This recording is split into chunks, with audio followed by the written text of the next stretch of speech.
आज हम बात करने वाले हैं आईसीटी और स्मार्ट मनी कॉन्सेप्ट के एक ऐसे एडवांस टॉपिक के बारे में जो आपको यह समझने में मदद करेगा कि मार्केट का ट्रेंड असल में कब बदलता है। 90% ट्रेडर्स ट्रेंड बदलने का इंतजार तब तक करते रहते हैं जब तक मार्केट बहुत दूर नहीं निकल जाता या सीओसी नहीं हो जाता। लेकिन आज हम सीखेंगे BFI और CISD को। CISD यानी change in state of delivery और BFI यानी बैंक एंड फाइनेंशियल इंस्टीट्यूशंस। अभी आगे आपको चार्ट एग्जाम्पल भी दिखाऊंगा, तो इस वीडियो का एक एक वर्ड ध्यान से सुनना और समझना, वरना सब कुछ आपके सर के ऊपर से जाएगा और जब तक समझ ना जाओ तब तक वीडियो को बार बार देखना। CISD वो कॉन्सेप्ट है जिससे आपको मार्केट के रिवर्सल से पहले ही पता चल जाता है कि स्मार्ट मनी अब किस तरफ मार्केट को ले जाने वाली है। वैसे तो CISD लिक्विडिटी स्वीप के बाद बनता है, लेकिन कई बार ऐसा होगा कि चार्ट पर आपको स्वीप जैसा कुछ दिखेगा नहीं और CISD बनकर प्राइस ऊपर निकल जाएगा। तो सबसे पहले आसान भाषा में समझते हैं कि change in state of delivery का मतलब क्या है। जब मार्केट अप ट्रेंड या डाउन ट्रेंड में होता है तो एल्गोरिदम हर कैंडल में बाइंग या सेलिंग स्टेट में रहता है, यानी वो लगातार बुलिश बियरिश कैंडल्स बनाता है। लेकिन जैसे ही मार्केट किसी बिग लिक्विडिटी जोन को टच करता है तो एल्गोरिदम अपनी डिलीवरी बदलता है। जब एक स्ट्रॉन्ग बुलिश या बियरिश कैंडल पिछली आखिरी बियरिश या बुलिश कैंडल के हाई या लो को ब्रेक करके उसके ऊपर या नीचे क्लोज दे देती है तो उसे हम CISD कहते हैं। इसका मतलब ये है कि एल्गोरिदम अब सेल डिलीवरी से बाय डिलीवरी मोड में शिफ्ट हो चुका है। अब बात करते हैं कि लाइव चार्ट पर CISD को पहचानने का सही तरीका क्या है। हाँ, तो अब देखो मतलब CISD को चार्ट पर कैसे पहचान सकते हो आप। जब भी मतलब मार्केट अप ट्रेंड में हो या डाउन ट्रेंड में हो, अगर अप ट्रेंड में होगा तो लगातार मतलब जो वहाँ का एल्गोरिदम है उनका, वो क्या करेगा, वो मतलब बुलिश कैंडल स्ट्रेट करता जाएगा, ठीक है।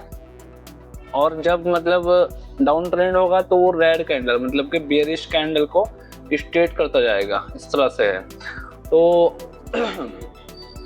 क्या होगा पता है, देखो उसमें एक चीज़ होगी यहाँ पे आपको कई बार ना, जैसे ये हमारे पास एक लिक्विडिटी का लेवल था, ठीक है। अगर आप देखो मतलब तो ये हमारे पास लिक्विडिटी का लेवल है लो का, डे लो। तो डे लो और day high, swing high low equal high low, ये अच्छी होती है। मतलब अगर स्विंग भी कोई बढ़िया क्वांटिटी वाली मतलब लेवल है कोई, तो वो भी अच्छा होता है। अब कैसे है देखो, ये लगातार मतलब यहाँ से बियरिश कैंडल बना करके आ रहा था, लगातार बियरिश कैंडल, ठीक है। यहाँ पे आके ये सस्टेन करता है इस जगह पे, तो ये क्या है, लिक्विडिटी लेवल है, सीधी बात है। उसको यहाँ पे स्वीप जैसा कुछ दिखाना चाहिए था, लेकिन स्वीप जैसा नहीं दिखाया इसने, ठीक है। अब एक और कैंडल फिर से वही नौटंकी, तो ये यहाँ पे मतलब स्वीप तो नहीं दिखाया इसने। तो ऐसे केस में क्या करना चाहिए हमें एंट्री के लिए, वेट करो, जो सबसे लास्ट की बड़ी बुलिश कैंडल है उसका जो हाई है उसको मार्क कर लो यहाँ पे। जैसे हम अगर देखा जाए तो ये वाली कैंडल थी, इसका हाई मार्क कर लो यहाँ पे ऐसे। अगर इसके ऊपर निकलता है, अगर इसके ऊपर निकलता है ये, तो यहाँ पे आपकी एंट्री है, देखो कैसे। और एसएल आपका वही रहना है जो भी है स्विंग लो के हिसाब से। और भाई TP आपका है ये वाला, एटलीस्ट ये, और फिर डे हाई का जो शायद मिला भी था इसमें, हाँ 1:3, तो मतलब एटलीस्ट चाहिए आपको। तो ये होता है CISD, बड़ी सिंपल चीज़ है। अच्छा, इससे कई मतलब वो है कि कई बार तो ये आपको ऐसा आएगा नज़र, ठीक है, जैसा यहाँ पे आ रहा है ये नज़र, कई बार ऐसा नज़र आएगा और कई बार देखो ये ऐसा भी दिखेगा आपको।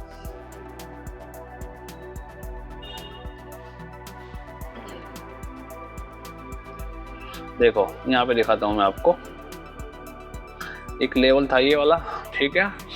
और इसने क्या किया कि इसको अप्रोच किया अच्छे से, लेकिन यहाँ कोई स्वीप जैसा कुछ नहीं है, ना कोई विक है बड़ी, ना कोई एंगल्फिंग कैंडल है। इसको पूरे को एंगल्फ कर लिया हो, चलो मान ले हम यहाँ पे कि भाई बड़े प्लेयर का ऑर्डर लगा है, लेकिन ऐसा कुछ नहीं है। सिर्फ क्या है, एक लास्ट बेयरिश कैंडल और उसका हाई ब्रेक।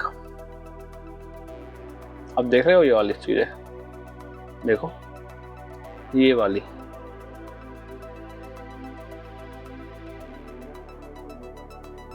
ये इसका हाई ब्रेक, ये एंट्री हमारी यहाँ इस कैंडल पे, और टारगेट एटलीस्ट ये, और दूसरा फिर ये है ही, लेकिन यहाँ पे भी निकलोगे जब भी 1:2 3 हो जाएगा आराम से, ठीक है ना।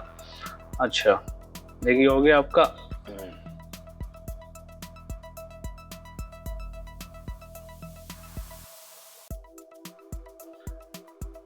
ये देखो आज क्या गया इसने, आज का ही है ना शायद ये, हाँ चलो ठीक है, ये कल का है शायद, देखते हो इसको। यहाँ पे लेवल था लेकिन यहाँ पे रिस्पेक्ट नहीं किया, अचानक से इसने यहाँ पे आके ब्रेक कर दिया, जबकि अगर देखोगे तो लेवल ये है ही नहीं, लेवल है आपके पास ये या फिर ये ऊपर वाला, ठीक है। बाकी ये तो एक स्विंग है, मतलब एक तरह से हम बोले तो स्विंग है ये वाली स्विंग है एक, मतलब ठीक है। इस तरह से देखो ये यहाँ पे स्विंग है, बट इसने क्या किया है देखो, यहाँ आता है अप्रोच करता है इस लेवल को, थोड़ा सा यहाँ से निकाल दो आप,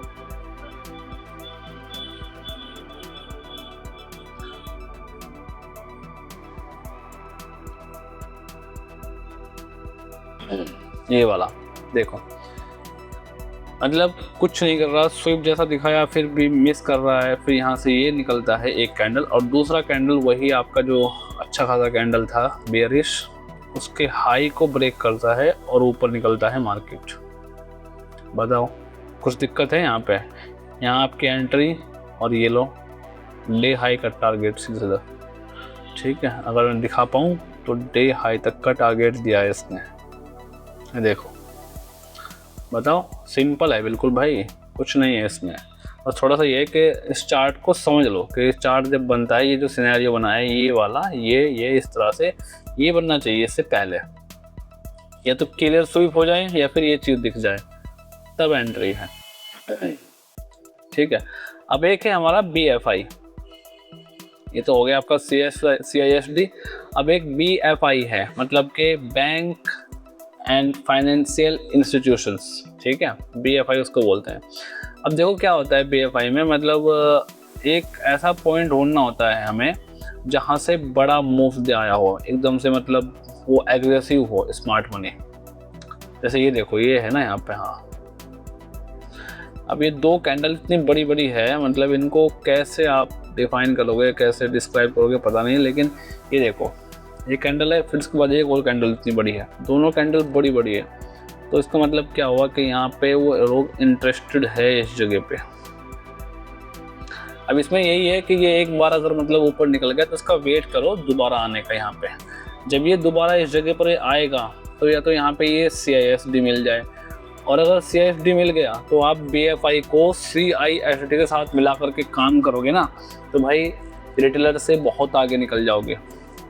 यहाँ तो लोग फंसे रहते हैं इंडिकेटर पे कि RSI ने एंट्री दिया नहीं दिया, EMA ने एंट्री दिया नहीं दिया, लेकिन आप देखो ना कि आप क्या चीज़ ढूंढ ली हो, आपने क्या चीज़ मतलब डिस्कवर कर लिया कि यहाँ पे उनका इंटरेस्टेड है, उनके ऑर्डर बाकी है, इसलिए मार्केट को वापस से यहाँ पर लेके आए हैं। तो जैसे ही यहाँ पे लाए हैं वो लोग, तो यहाँ उनका अपना बड़ा ऑर्डर सेल हो गया। और अगर ये चीज़ आपकी दिख गई है, आपको यहाँ पे ये चीज़ दिख गई है, तो मतलब उनका जो बाइंग ऑर्डर है वो लग गया यहाँ पे। जिसने शॉर्ट किया या जो मतलब यहाँ पे बैठे थे उनके ऐसा हिंट, ताकि मतलब उनकी जो क्वांटिटी है वो वहाँ पे लग सके। उन्होंने इस तरह से सिनेरियो बना दिया, मतलब मार्केट में अगर लिक्विडिटी नहीं है तो पहले लिक्विडिटी बनाई जाती है, उसके बाद स्विप की जाती है। तो यहाँ पे यही है कि अगर उसने किया है मतलब ये चीज़ें यहाँ से यहाँ तक का ये चीज़ें की है, तो इसके भरोसे पे आप भी जा सकते हो। बाकी BFI का यही है सिंपल रूल कि जहाँ से एक बार मूवमेंट आया हो अच्छा खासा, उसको पकड़ लो, बस वहाँ पर बैठ जाओ। एंट्री 1 मिनट पर करनी है आपको, बाकी फाइंड आउट करना है ये लेवल आपको 1 आवर पे या 4 आवर, 4 आवर पे करो या फिर 1 आवर पे करो, ठीक है, इस तरह से है। तो इसको 1 मिनट पे मत ढूंढना, इसको ढूंढना कम से कम एटलीस्ट 1 आवर तो होना ही चाहिए, ठीक है। 1 आवर का कहीं कोई ऐसा लेवल हो कि 1 आवर की 2 कैंडल इस तरह से भागी हो, इस तरह से ऊपर गई हो एकदम से स्पाइक मार के, तो उसका जो लो है वो वहाँ पे वापस लाएंगे अगर उनके ऑर्डर बाकी है, क्योंकि इस तरह के यहाँ पे कहीं पे आपको FVD भी आएगा नज़र, इम्बैलेंस, ठीक है। तो वो वहाँ पे वापस लाएंगे उस चीज़ को, और फिर यहाँ से ऊपर निकलेंगे ऐसे, ठीक है। इस तरह से इसको कैप्चर करना होता है। बाकी आप अभी कमेंट में अपना टॉपिक लिखो जिस पर मैं अगली वीडियो बना सकूं, क्योंकि अभी चार्ट रीडिंग और एसएमसी के तो बहुत से टॉपिक बाकी है। तो वीडियो को लाइक करें, चैनल को सब्सक्राइब करें। मिलते हैं अगले वीडियो में।